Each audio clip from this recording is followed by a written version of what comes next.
안녕하세요. 기업 탐방 중심의 독립 리서치 아리스입니다. 오늘 기업 분석 10분 영상 컷 함께 해보실 종목은 두산 퓨얼셀입니다. 수소 연료 전지를 전문적으로 생산하는 기업입니다. 영상을 시청하시기 전에 구독과 좋아요, 알람 설정 한 번씩 부탁을 드리겠습니다. 그럼 오늘의 종목 두산 퓨얼셀 같이 알아보도록 하겠습니다. 공사는 2019년도에 설립이 된 기업입니다. 연료전지 사업 부분을 인적 분할해가지고 설립한 기업이고요. 그리고 인적 분할과 함께 다시 코스피에 재상장을 했습니다.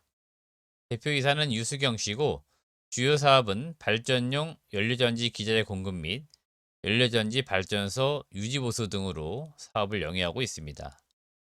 주요 주주는 두산중공업 등 특수관계인이 38.45%를 가지고 있고요. 국민연금이 7.21%의 지분을 보유하고 있습니다. 최근 들어서 국민연금은 지분을 조금씩 더 늘리고 있는 그런 추세입니다. 두산그룹의 어떤 지배 구조를 잘 보시게 되면은 지금 두산이 두산중공업의 최대 주주이고 두산중공업은 다시 두산퓨얼셀의 최대 주주입니다. 그래서 두산이 두산중공업을 지배하고 두산중공업이 두산퓨얼셀을 지배하는 이러한 지배 구조를 가지고 있습니다. 동사 주요 사업을 좀 보도록 하겠습니다. 동사의 핵심 사업은 앞서 말씀을 드린 것처럼 발전용 연료전지 사업입니다. 발전용 연료전지 기자재 공급 및 연료전지 발전소에 대한 장기적인 유지보수 서비스를 제공을 주요 사업으로 하고 있습니다. 매출 비중 21년도 3분기까지 기준으로 볼 때 연료전지 주요 기기 비중이 72% 이상을 차지하고 있고요. 장기 유지보수 서비스 비중이 27%까지 많이 올라온 수준입니다. 설립 당시보다 잘 보시게 되면은 점차 발전 설비의 유지보수 서비스 매출이 점차 증가하는 것을 볼 수가 있습니다. 이 부분은 매우 중요한 부분인데요. 이 연료전지라고 하는 것들이 처음에 구축할 때 매출이 당연히 발생이 되지만 향후에 이용을 하는 소비자 입장에서 볼 때 뭐 발전 사업자가 되겠죠. 이런 쪽에서 이용을 할 때 계속적으로 유지 보수가 필요를 합니다. 그만큼 연료전지가 많이 설치가 된 이후에는 이 유지 보수에 대한 시장 규모도 커지기 때문에 유지 보수 매출이 점차 확대가 되고요. 유지 보수는 필연적으로 발생이 되는 매출이다 보니까 신규 수주가 들어오지 않는다 하더라도 향후에는 쉽게 말하면 깔려 있는 설비만 하더라도 그 유지보수 매출이 많이 나올 수 있기 때문에 유지보수 매출이 증가한다는 점, 이런 점들은 상당히 중요하다고 또 볼 수 있겠습니다. 동사의 주요 고객사는 공공이나 민간 발전 사업자 등이며 국내 발전용 연료전지 시장 점유율 측면에서 볼 때는 두산 퓨얼셀이 독보적으로 1위를 차지를 하고 있습니다. 연료전지에 대한 기본 개념입니다. 연료전지라고 하는 것들은 이제 그림에서 보시는 바와 같이 수소하고 산소, 이 두 개의 원소가 화학 반응을 이용을 해서 전기를 생산하게 됩니다. 그래서 보통 친환경 수소 발전이라고 많이 표현들 하고요. 실질적으로 발생되는 거는 물밖에 없으니까 환경 오염 물질의 배출이 없이 전기랑 열을 동시에 생산할 수 있는 고효율의 친환경 에너지원이라고 볼 수 있겠습니다. 그래서 이 수소가 이 보편적인 에너지원으로서 상당히 중요하기 때문에 향후 장기적으로 상당히 중요한 에너지원이 좀 될 수 있다고 보시면 되겠습니다.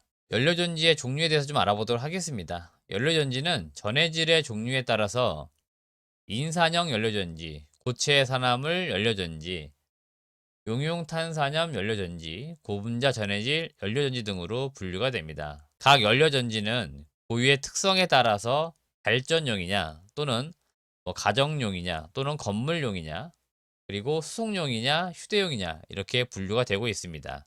대표적으로 고분자 전해질 연료전지 같은 경우에는 영어 약자로 PMFC, FC는 이제 퓨얼셀의 약자이고요.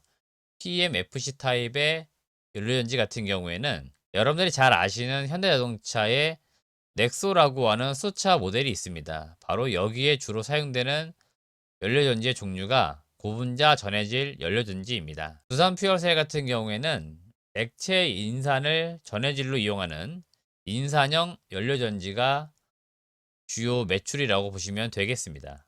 동사는 이제 사업 다각화 측면에서 고체 산화물 연료전지, 보통 영어 약자로는 SOFC 타입이라고 하는데요. 고체 산화물 연료전지 기술을 확보하기 위해 추진을 하고 있습니다. 영국의 연료전지 기술 업체인 세레스 파워와 협력하여서 연료전지의 핵심 부품인 셀스택의 양산 기술을 개발을 지금 현재 진행 중에 있습니다. 지금 계획에 따르면 2023년도에 전라도 새만금 산업단지 부지에 고체 산화물 연료전지 공장을 준공을 한다라고 합니다. 그래서 실질적으로 제품, 그러니까 연료전지가 양산되는 시점은 발전용 연료전지는 2024년이 되겠고요. 선박용 연료전지는 2025년도가 예상이 되고 있습니다. 따라서 동사가 인산형 연료전지 플러스 고체 산화물 연료전지까지도 개발 완료하면서 점차적으로 이 수소 연료전지 시장에서 시장 지배력을 더 높여갈 것으로 기대가 되고 있습니다. 최근에 관심을 좀 받고 있는 제품은 트라이젠이라고 하는 모델입니다. 이 트라이젠 모델은 전기, 열, 수소 생산이 가능한 모델로 현재 국책 과제로 개발이 완료된 상태입니다. 올해 지금 연초에 보도에서 나온 걸 보게 되면은 개발이 완료된 것으로 보이고요. 실증 테스트를 진행한 이후에 상용화를 시킬 것으로 예상이 되고 있습니다.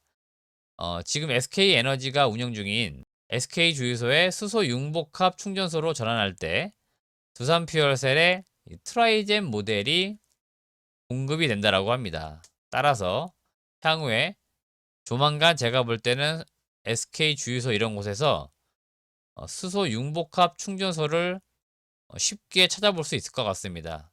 지금 수소 산업 자체가 이 수소 충전소가 매우 부족한 것이 아니냐 이런 이야기가 많기 때문에 수소 충전소 구축이 많이 필요를 하는데 이제 주유소 같은 부지에 이런 식으로 수소 융복합 충전소가 들어서게 될 경우에는 충전소 어떤 문제점들 이런 것들도 조금씩 해결을 할 수 있지 않을까라고 기대해 볼 수 있겠습니다. 동사의 핵심 투자 포인트는 아주 간단합니다.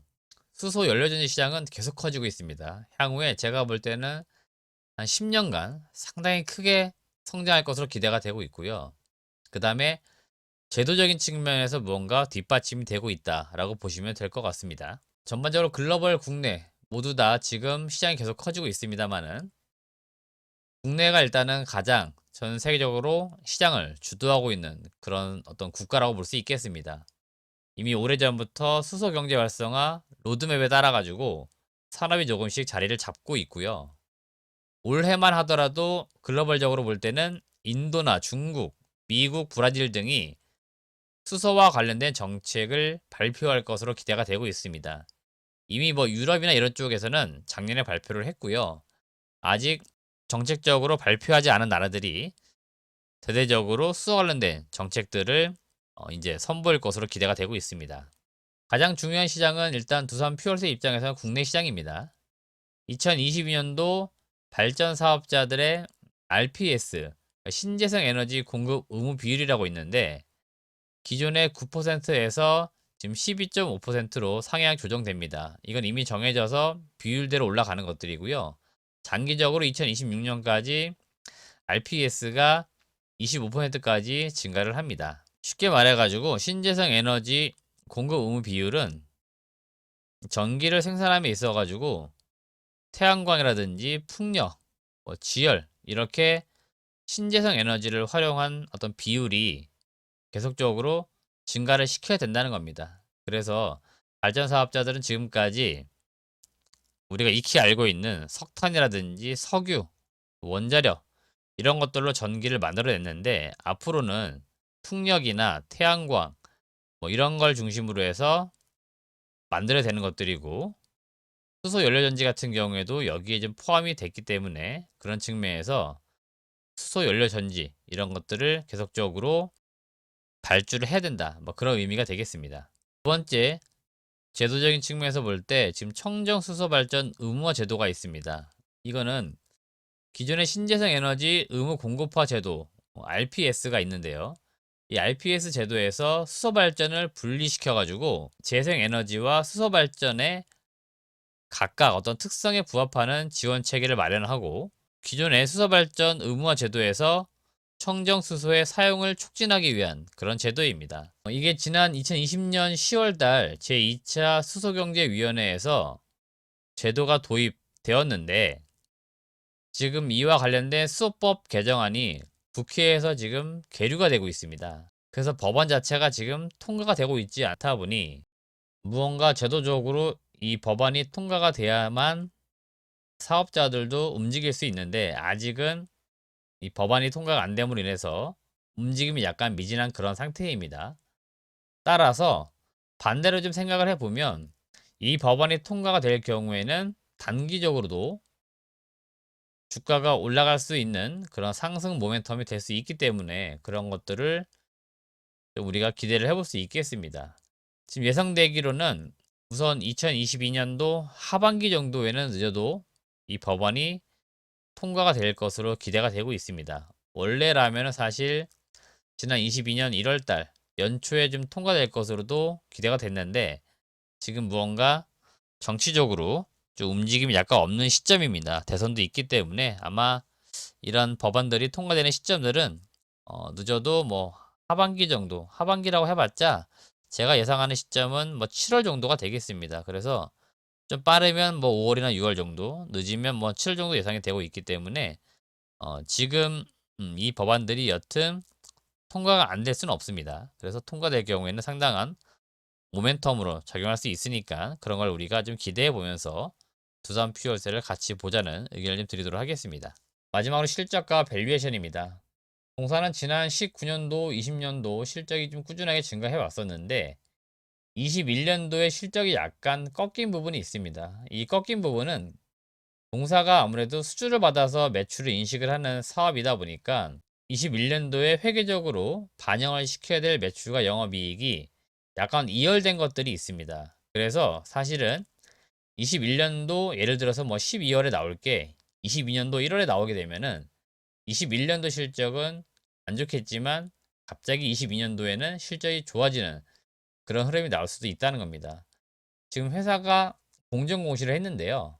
2022년 실적은 매출액은 7,007억, 영업이익은 432억이 예상된다라고 이미 공정 공시했습니다. 여기에 방금 말씀드린 것처럼 2월된 수주까지도 반영이 되었어요. 그래서 작년도 21년도의 실적이 약간 꺾인 듯 했지만 22년도까지 볼 때는 전반적으로 19년부터 22년까지 실적은 계속해서 순증한다. 이렇게 보시면 되겠고 두산 퓨어스의 실적이 향후에 꺾일 일은 없다라고 말씀드릴 수 있겠습니다. 계속 수주가 증가될 수밖에 없어요. 무조건 증가할 수밖에 없습니다. 그래서 동사는 앞으로 굉장한 성장성을 보유하고 있다라고 보시면 되겠고요. 지금 밸류에이션 측면에서 볼 때는 PER이 55배입니다. 이거는 22년도 예상 영업이익 기준으로 볼 때 PER이 한 55배 수준인 거고요. 사실 동사같이 확실한 성장성을 가지고 있는 기업들은 단기적으로 1년 실적이 아니라 한 3년 정도 지난 시점에 실적을 계산해 가지고 주가는 미리 땡겨서 봤습니다. 그래서 동사가 지금 PER 55배라고 하는 것들은 사실 다른 연료전지 업체들하고 비교했을 때 그렇게 비싼 편은 아닙니다. 성장성을 감안했을 때 제가 볼 때는 적정 주가인 것 같고요.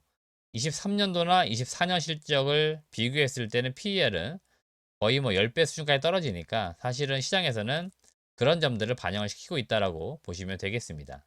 네, 오늘은 제가 국내 대표적인 연료전지 업체인 두산 퓨얼셀 말씀을 드렸는데 동사는 사업 내용이 대기업 치고 아주 간단합니다. 그렇기 때문에 간단하니까 사업 내용 짧게 이해를 해 두시고 동사가 앞서 말씀드린 것처럼 제도적으로 뭔가 뒷받침이 되면서 실적이 계속 순중하니까 그런 실적들을 좀 잘 체크해 나가시면서 투자에 임하셔가지고 좋은 성과를 내시길 바라겠습니다. 최근에 수소 관련된 기업들 주가가 상당히 많이 떨어져 있습니다만은 주가는 떨어질지언정 산업은 지금 굉장히 빠르게 앞으로 나가고 있습니다. 그래서 이런 기업들의 주가가 떨어져 있을 때 우리는 관심을 갖는 게 좋겠다는 투자 얘기를 마지막으로 드리도록 하겠습니다. 시청해주신 여러분 고맙습니다.